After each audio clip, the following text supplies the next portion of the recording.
Um, dois, três. A Bíblia diz que Deus achou graça em Noé. Escute, Deus havia determinado uma sentença sobre o mundo daquela época.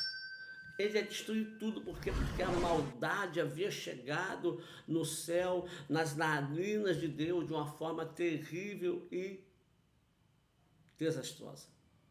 E a vontade de Deus era aniquilar, era acabar com tudo, mas, diz a Bíblia que Deus achou Noé.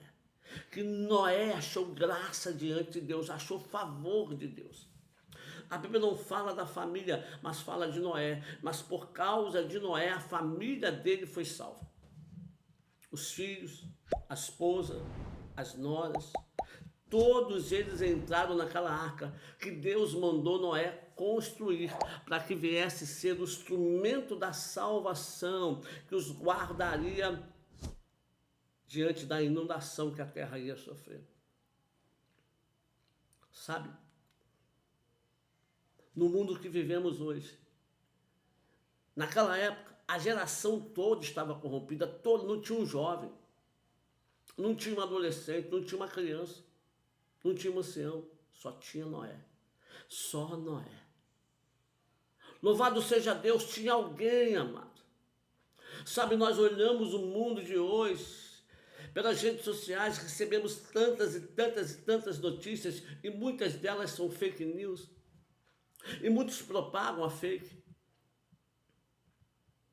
Mas nós olhamos ao nosso redor e vemos tanta dor, tanta tristeza, tanta maldade. E a Bíblia diz que por se esfriar o amor, a iniquidade de muitos aumentaria. E essa iniquidade não é só do iníquo, está falando daqueles que servem a Deus. Quantos servem a Deus estão com o coração duro, e o desejo deles é matar, o desejo deles é que morra, o desejo deles é a pena de morte, é olho por olho, dente por dente. Mas nós não vivemos mais nessa lei. A lei é a graça, é o favor de Deus imerecido. Mas Deus achou Noé. O mundo corrompido como está, será que Deus vai achar alguém? Será que Deus pode contar com você que diz crer nele? Será que ele pode contar comigo? Ou eu estou preocupado com um monte de crente em cuidar da minha vida, da minha casa, do meu rebanho, do meu quintal? Ou eu estou preocupado em cuidar do meu pasto, deixar ele bem verdejante, porque para minha casa não pode faltar comida? Ou eu estou preocupado com as coisas de Deus? Ou eu estou preocupado com as minhas coisas, ou eu estou preocupado com as coisas de Deus? Porque Noé teve que colocar dentro da arca um monte de animais e acreditar no mover e no agir de Deus, e passar ali mais de 100 dias e nada desastroso aconteceu, porque a mão de Deus estava sobre ali. Noé foi achado, e junto com Noé a família foi salva. A Bíblia diz em Atos 16, crê no Senhor Jesus e será salvo tu e a tua casa. Será que nós estamos crendo realmente nele? Para que eu e a minha casa seja salva? Porque quando eu digo crer nele, como diz a Bíblia, amado, eu preciso agir como a Bíblia diz, e eu preciso orar pela minha casa. Eu preciso clamar pelos meus. Escute que orar e clamar não significa aceitar tudo que se faz, mas é orar pela misericórdia de Deus, é orar para que o amor de Deus alcance, é orar para que o amor de Deus o atinja. Não significa aceitar o que ele faz, aceitar o que ela faz, porque pecado é pecado. Mas Deus odeia o pecado, mas ama o pecador, mas não significa que ele vai levar o pecador com ele. O pecador só vai com Deus se ele se arrepender dos seus pecados. Então aprenda isso. Nós precisamos aprender isso.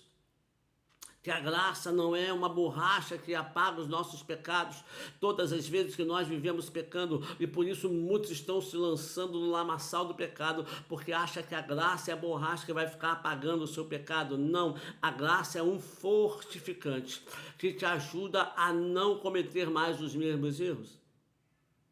Tu, pois, meu filho, fortifica-te na graça que há em Cristo Jesus. Foi a orientação de Paulo para o seu filho na fé, Timóteo. Por quê? Porque Deus havia falado com ele: Paulo, a minha graça te basta, porque o meu poder se aperfeiçoa na fraqueza. Deus achou Noé. E ao colocar Noé na arca, colocou a sua esposa, colocou seus filhos, colocou as suas noras. E dali vieram os seus netos.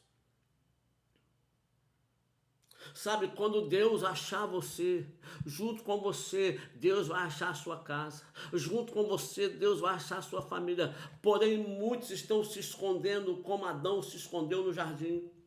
Esse é o problema, meu e seu. Quando escutamos a voz de Deus na viração do dia, em vez de nos apresentarmos a Ele, nós nos escondemos porque estamos comendo o que não era para comer, estamos fazendo o que não era para fazer, não estamos sendo obedientes como deveríamos ser obedientes. E Adão tinha que obedecer apenas uma coisa. Uma coisa. Ele podia comer de qualquer árvore, qualquer fruto, ele só não podia comer de um.